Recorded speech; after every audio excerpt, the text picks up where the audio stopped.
साथियों नमस्कार। जैसा कि आप सभी को विदित है कि गवर्नमेंट ऑफ राजस्थान ने थर्ड ग्रेड टीचर बनने के लिए जो प्रोसेसर थी उसमें कुछ अमेंडमेंट किए हैं, बदलाव किए हैं। बदलाव ये हुआ है कि आज तक तृतीय श्रेणी शिक्षक बनने के लिए केवल एक रीट परीक्षा पास करनी पड़ती थी।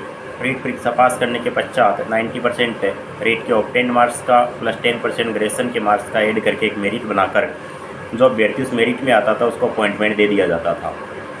लेकिन हाल ही में जो पेपर लीक का प्रकरण हुआ, बहुत सारे पेज फंसे रीट में, और रीट L2 को, जैसा कि आप सभी को पता है, रीट L2 को रद्द करके अब सरकार एक नई प्रोसेसर के तहत भर्ती करवाने जा रही है 46,500 पदों पर। तो इसमें सरकार ने ऐलान किया है कि रीट को पात्रता परीक्षा रखा जाएगा। जो व्यक्ति पात्रता हासिल करेगा उससे सब्जेक्टिव पेपर लिए जाएंगे। जैसे कोई व्यक्ति SST का टीचर बनना चाहता है तो उसे SST का पेपर, इंग्लिश वाले से इंग्लिश का, हिंदी वाले से हिंदी का, इस प्रकार से सब्जेक्टिव पेपर लेकर उसको जो भी व्यक्ति मेरिट में आएगा उसको अपॉइंटमेंट दिया जाएगा, मतलब शिक्षक के लिए चुना जाएगा। अब सवाल ये आ रहा है कि क्या सभी सब्जेक्टिव पेपर एक ही दिन एक साथ होंगे? तो मैं आपको बताना चाहता हूँ कि 2013 में ऐसा हो चुका है कि सभी सब्जेक्टिव पेपर एक ही दिन एक साथ हुए थे, और अभी आगे क्या हो वो भविष्य के गर्भ में है। लेकिन मैं आपको इतना अवश्य कह सकता हूँ कि 2013 में युवा अवेयर नहीं था, क्योंकि वर्तमान युवा अवेयर है।